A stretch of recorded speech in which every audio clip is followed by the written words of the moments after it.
उपस्थित है, बहुत सारे हमारे पुलिस भाई बंधु उपस्थित है, उन सबको मेरे हृदय से धन्यवाद प्रकट करता हूं। मेरे मित्रों, इस मंच के माध्यम से एक बात ध्यान रखना, इस सभा को जितने लोगों ने रोकने का प्रयत्न किया उनको मैं संदेश देना चाहूंगा, यह सभा तुम्हारी बहन बेटियों की इज्जत बचाने के लिए सभा का आयोजन किया गया। यह सभा छत्रपति संभाजी महाराज को औरंगजेब देने की सभा है। हम ये सभा का आयोजन भड़काने के लिए नहीं लगाए हैं, ना ही किसी को गाली देने के लिए सभा लगाए हैं। ये महाराष्ट्र छत्रपति शिवाजी महाराज का महाराष्ट्र है। ये महाराष्ट्र संभाजी महाराज का महाराष्ट्र है। ये महाराष्ट्र बाला साहेब ठाकरे जी का महाराष्ट्र है। लेकिन दुर्भाग्य देखिए, हमारे इस महाराष्ट्र में धर्म सभा को लगाने के लिए भीख मांगना पड़ रहा है। भीख मांगना पड़ रहा है, कोर्ट के दरवाजे पर माथा फोड़ना पड़ रहा है। हमारा हरिदास कार्यकर्ता लगभग कई दिन से संघर्ष में है, परेशान है कि भैया जो हिंदू जो पीछे लेकर जो खंजर लेकर खड़ा हुआ है ना, उन हिंदुओं को हम पहचान नहीं सक रहे। सभाओं को रोकने के लिए दूसरे नहीं, दूसरे को पीछे से काम कर रहे हैं, हमारे अपने लोग भी पूरा प्रयत्न कर रहे हैं तो राष्ट्र बने। वही संकल्प को लेकर हम आगे बढ़ रहे हैं। अरे चाहे वाशिम जिला हो या महाराष्ट्र का कोई भी कोना हो, हम पार्टीवाद में बट रहा है।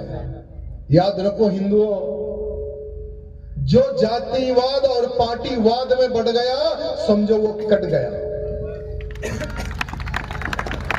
आज बंगाल में क्या हो रहा है? हिंदू बट रहा है जातिवाद में, पार्टीवाद में, हिंदू मार खा रहा है वहां पर। आज केरला में क्या हो रहा है? हिंदू जातिवाद में बढ़ गया, पार्टीवाद में बढ़ गया। उनकी बहन बेटियों को उठा उठा ले जाकर कन्वर्ट किया गया लव जिहाद के नाम पर। तमिलनाडु में हमारे भगवान श्री राम जी की प्रतिमा को जलाया जा रहा है दशहरे के शुभ अवसर पर। कोई हिंदू आवाज उठाने वाला नहीं है। क्यों? हिंदुओं की संख्या घट गई है।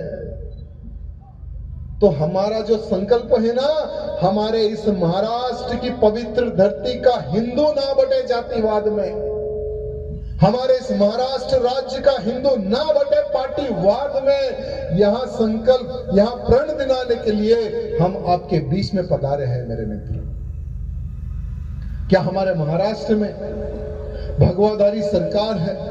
आप सबके आशीर्वाद से, आप सबके आशीर्वाद से, आप सबकी मेहनत से महाराष्ट्र में भगवाधारी सरकार आई है मेरे मित्रों। गर्व की बात है। सरकार जी को, हमारे मंत्रीगणों को, सबको हम ये भी याद दिलाने का हम प्रयत्न करेंगे कि हमारी भगवाधारी सरकार रहते पर हमारे महाराष्ट्र में लैंड जिहाद हो रहा है। गांव के गांव खाली हो रहे हैं।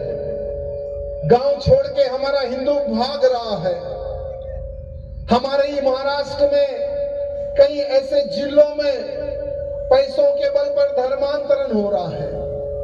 आदिवासियों का हमारे इस महाराष्ट्र राज्य से दूसरे राज्यों में गौ माताओं को, गौ माता के बच्चों को, नंदी भगवानों को लारियों में, डीसीओ में भर भर के सप्लाई किया जा रहा है।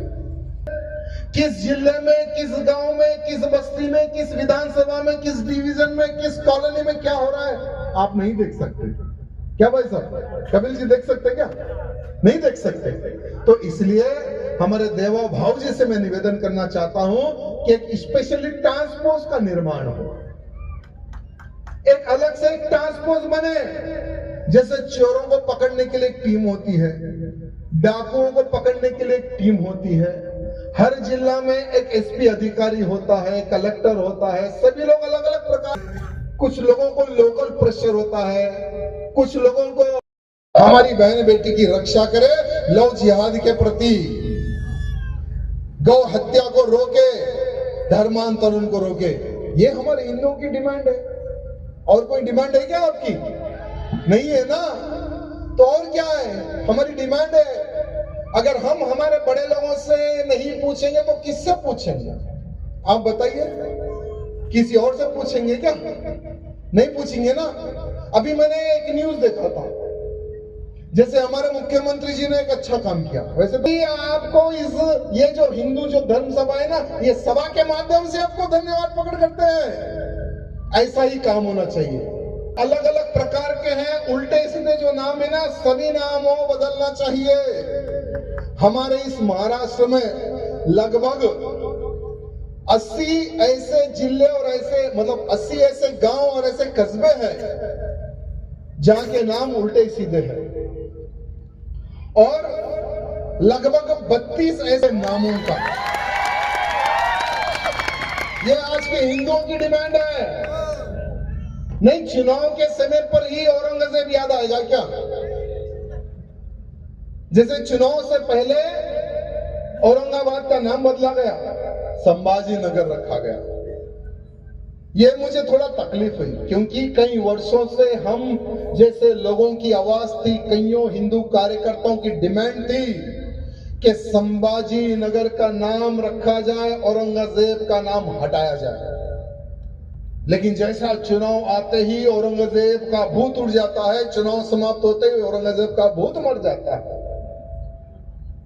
मैं हमारे मुख्यमंत्री जी से निवेदन करना चाहूंगा, पैसे दे रही है मेंटेनेंस के लिए, आपका पैसा औरंगजेब की समाधि को बचाने के लिए, कलर के लिए, पेंटिंग के लिए, सुरक्षा के लिए पैसे दे रही है। ये गलत है ना? अरे अब नहीं तो कभी भी नहीं। मौका है, समय है, पावर है, कौन पूछेगा तुम्हें? उसकी अगर खबर को उखाड़ कर फेंक दे तो कौन पूछने वाला है? कोई है क्या? बहुमत भी है ना, सरकार भी है ना, बुलडोजर भी है ना। तो बोलिए, वो बुलडोजर कब पहुंचेगा औरंगजेब की खबर के पास? हमारे मुख्यमंत्री जी महाराष्ट्र का हिंदू पूछ रहा है आपसे। महाराष्ट्र के हिंदुओं की डिमांड है कि उठाएंगे डांडे। मैं तो नहीं बोला, मैं तो नहीं बोला। क्या बोलते हैं? क्योंकि देखिए मित्रों, कोर्ट की मर्यादा है। मैं हमारे जज साहब को धन्यवाद प्रकट करता हूं, जिन्होंने इस सभा करने का परमिशन दिया मर्यादा पूर्वक। हम टोटली मर्यादा पूर्वक पहली बार भाषण देंगे। दम घुट रहा है मेरा, वो अंदर से उल्टी आ रही है।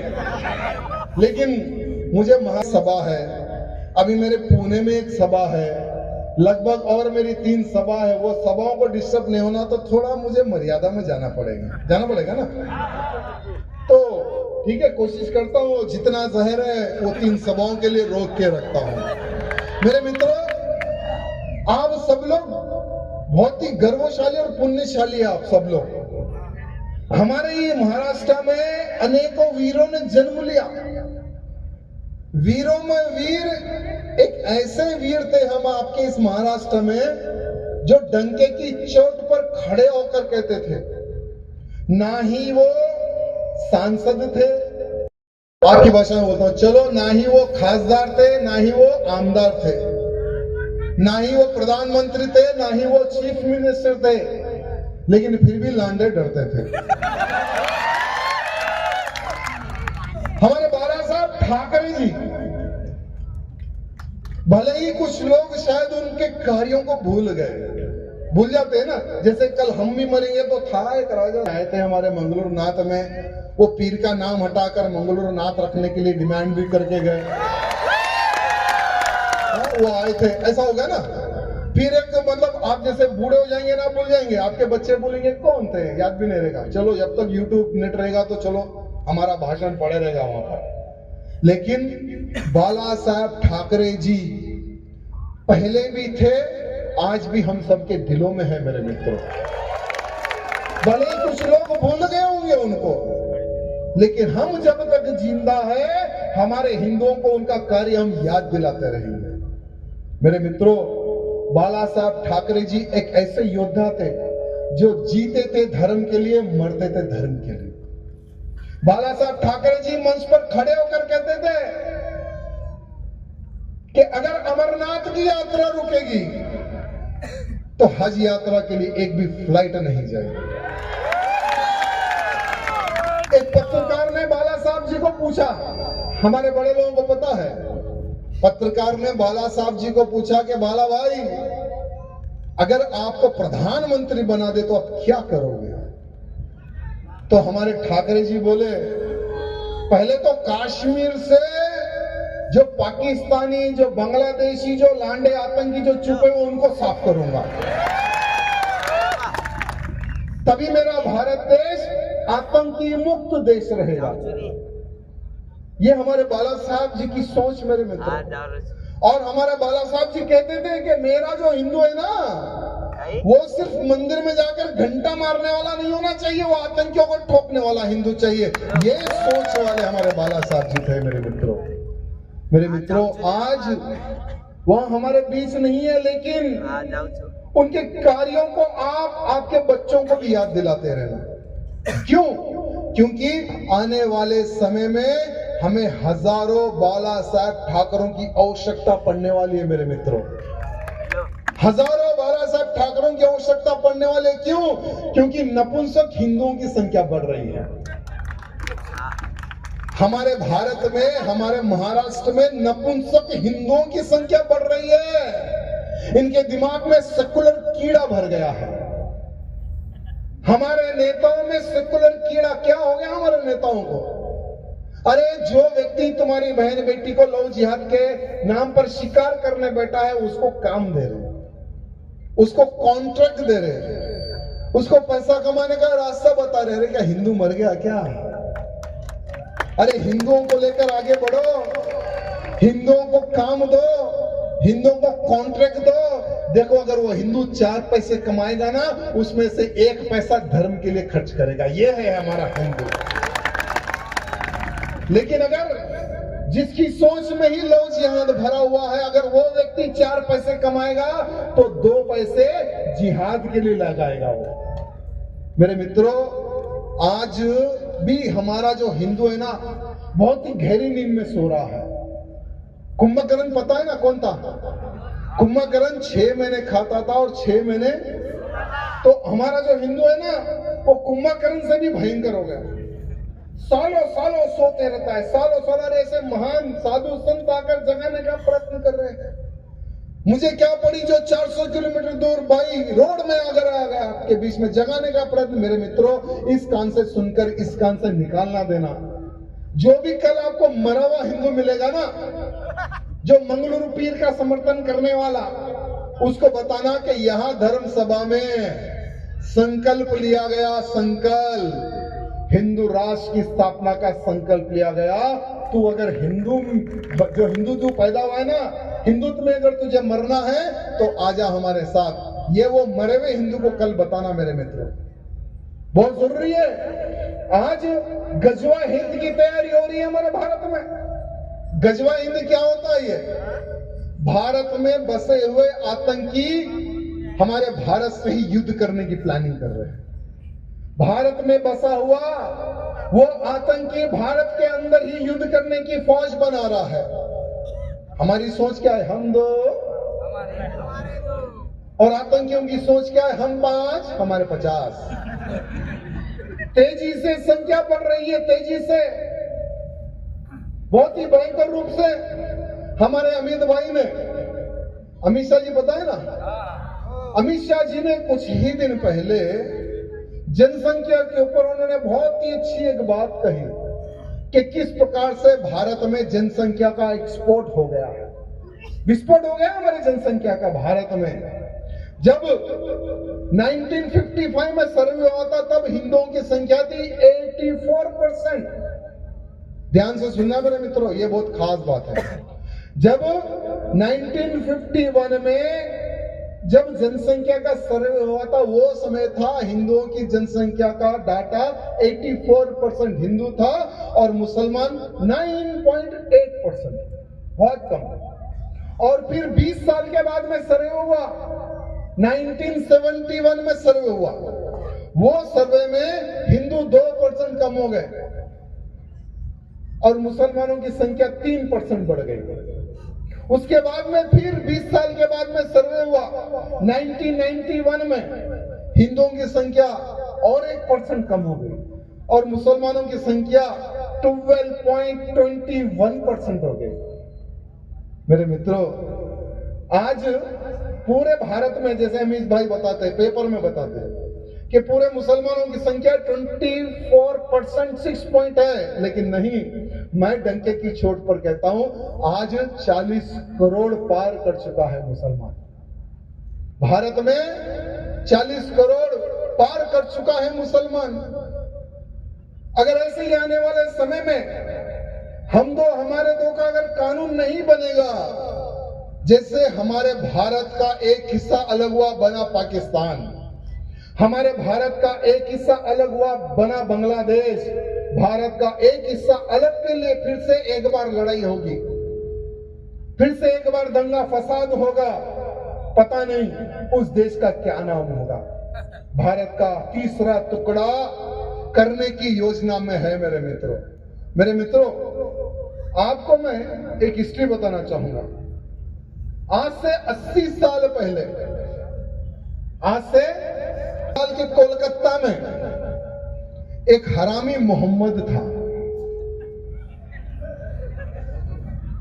एक हरामी मोहम्मद, वो कुत्ते का बच्चा मोहम्मद, वो हरामी मोहम्मद, वो कुत्ते का मोहम्मद, वो मोहम्मद अली जिन्ना पूरा नाम।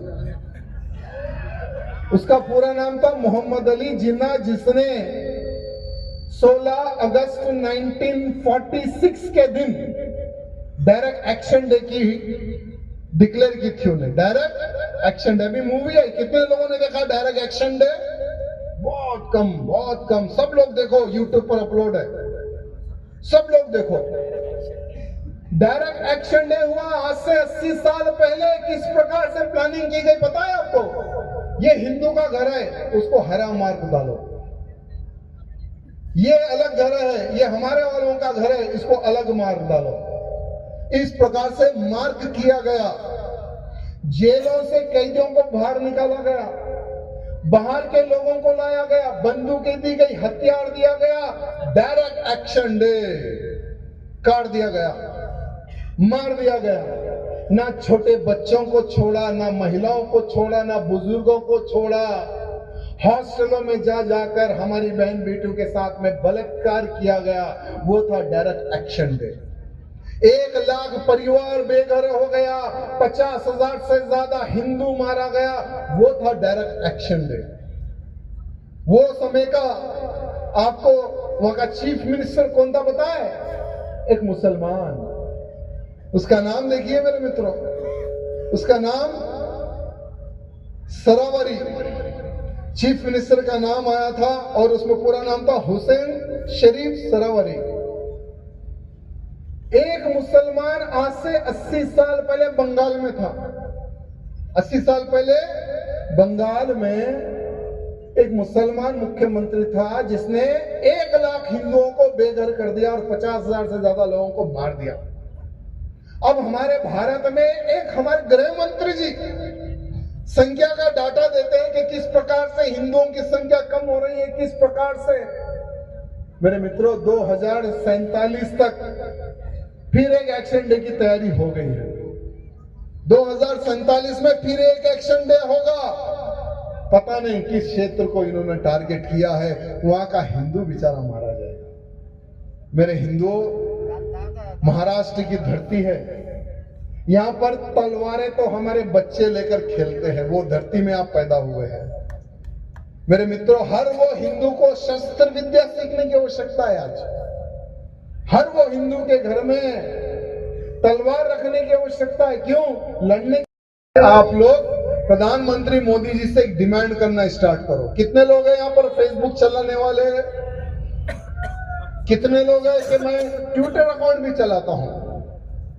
फेसबुक के माध्यम से, ट्विटर के माध्यम से बोलते थे कि चीन में बहुत बड़ी संख्या है, लेकिन आज भारत सबसे नंबर 1 हो गया जनसंख्या में। अगर यहाँ पर जनसंख्या को रोकना है, फिर से एक दूसरा एक्शन नहीं होना है, तो हमारे दो का कानून पारित करें।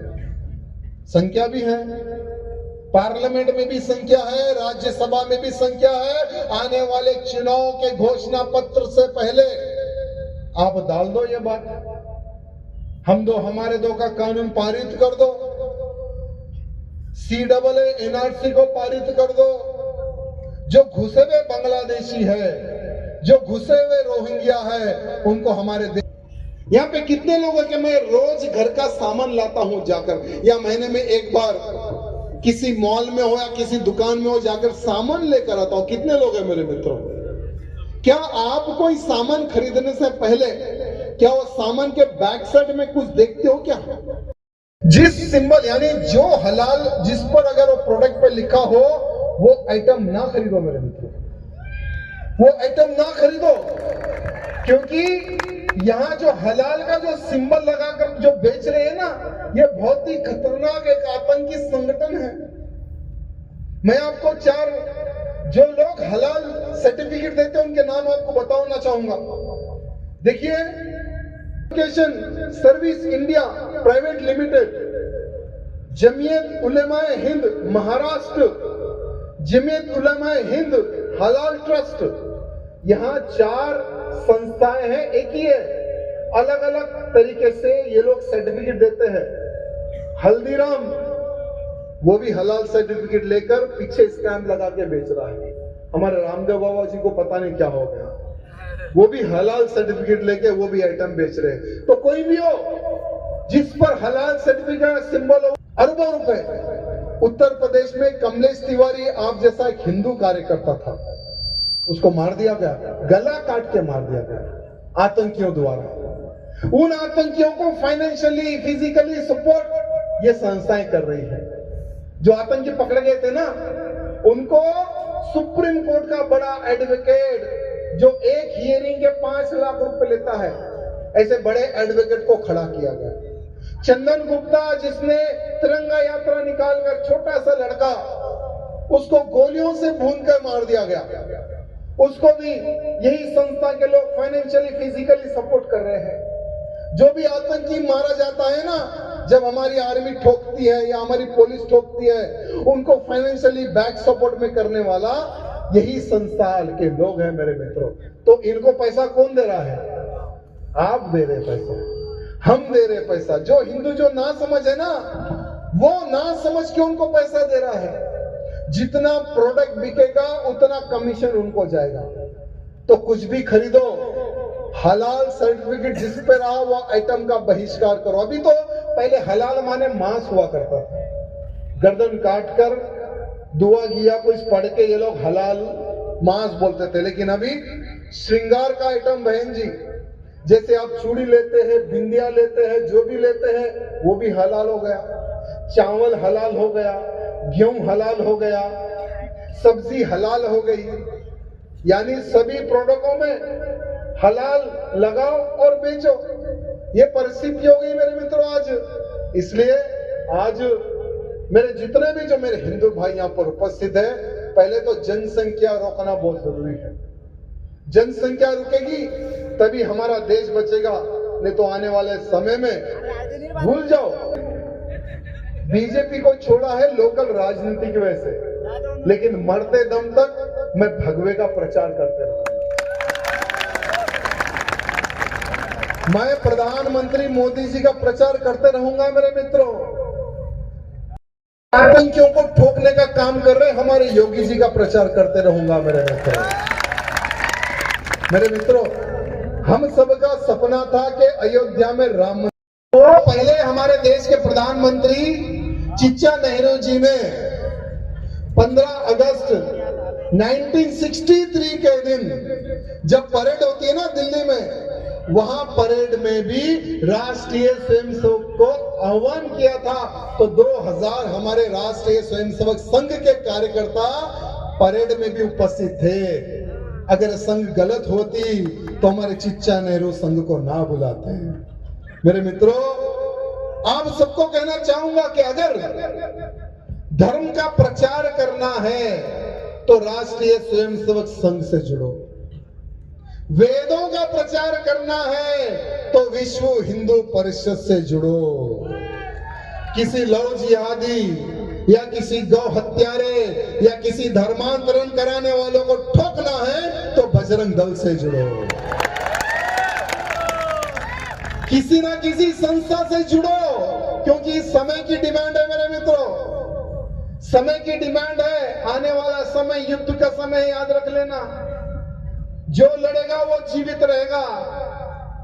2047 तक देश का माहौल बदल जाएगा। जो लड़ेगा वही जिंदा रहेगा, लिख के लगा लेना।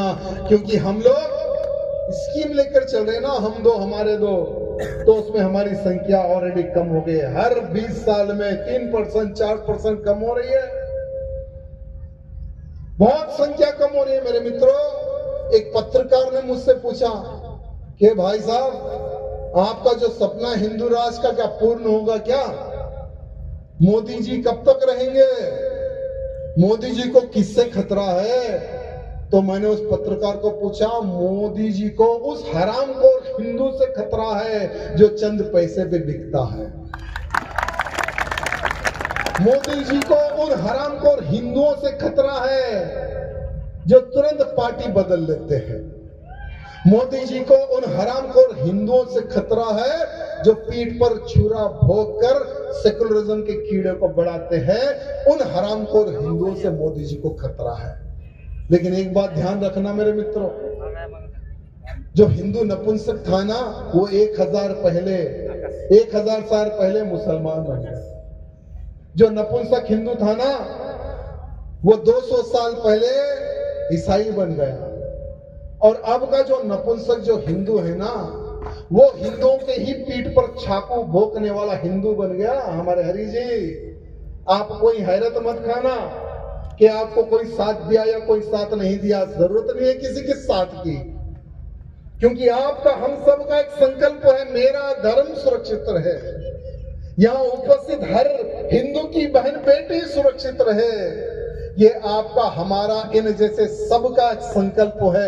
मुझे गर्व है आप सब पर मेरे मित्रों, क्योंकि आप मरे हुए नहीं, आप जिंदे हैं। आप मरे हुए नहीं है, आप जिंदे हैं। आप पर मुझे गर्व है। जो मरा हुआ हिंदू है ना, वो घर में सो रहा हुआ है, सोते सोते मर जाएगा साला। उनके बारे में कोई चिंता मत करना मेरे मित्रों। आज मंच पर साधु संत है, गर्व की बात है कि आज साधु संत हिंदू राष्ट्र की आवाज उठा रहा है। गर्व की बात है कि आज का साधु संत हिंदुओं को जगाने में लगा हुआ है। अपने मठ मंदिर छोड़कर हमारे साधु संत रोड पर आ रहे हैं मेरे मित्रों, ये गर्व की बात है। बागेश्वर धाम के महंत धीरेन्द्र कृष्ण शास्त्री जी का नाम तो आप सब लोगों ने सुना होगा। वहां 7 नवंबर से लेकर 15 यानी 16 नवंबर तक पदयात्रा निकाल रहे दिल्ली से। उनका संकल्प है कि मेरा भारत देश हिंदू राष्ट्र बने। जात पात की करो तैयारी, हम सब हिंदू भाई भाई का नारा लेकर हमारे गुरुजी चल रहे हैं मेरे मित्रों। मैं 10 तारीख के दिन हमारे गुरुजी के साथ में पदयात्रा में सम्मिलित होऊंगा। आप लोग भी चले जाना मेरे मित्रों। जब एक साधु संत रोड पर उतरता है ना, कभी वो हारता नहीं, याद रखना। ऐसे साधु संतों की विजय होती है मेरे मित्रों। एक हमारे जिनको अभिषेक के बारे में ज्ञान नहीं था, जिनको जल किस प्रकार से चढ़ाना वो ज्ञान नहीं था, लेकिन गर्व करते हैं ऐसे खतावाचकों पर, जो खता वाचक होते पर भी अपना धर्म का कार्य कर रहे, अपना धर्म बचाने का कार्य कर रहे। ऐसे साधु संतों को हमें प्रणाम करना है मेरे मित्रों, धन्यवाद पकड़ करना है। एक तरफ हमारे देव के नंदन जी है मेरे मित्रों। जैसे वक्फ बोर्ड है तो सनातन बोर्ड भी होना चाहिए। ये संकल्प लेकर हमारे देव की नंदन जी ठाकुर जी आगे बढ़ रहे हैं मेरे मित्रों। उन सब का हम सबको साथ देना है मेरे मित्रों। अरे एक समय था, किसी राजनेता के पीछे जाता था हिंदू, लेकिन हर वो राजनेता यूज एंड थ्रो किया है आज तक। अरे एक बार साधु संतों के पीछे चल के देखो कि कितना पुण्य मिलता है, क्योंकि वो लोग हमारे लिए लड़ रहे हैं मेरे मित्रों। किसके लिए? हम सबके लिए। तो मेरे मित्रों, सब लोग खड़े हो जाओ और सबके फोन टॉर्च लाइट खोलो। एक हम संकल्प लेंगे, जब तक जीवित रहूंगा मेरे देश के लिए, मेरे धर्म के लिए, मेरे समाज के लिए, मेरे परिवार के लिए कार्य करते रहूंगा।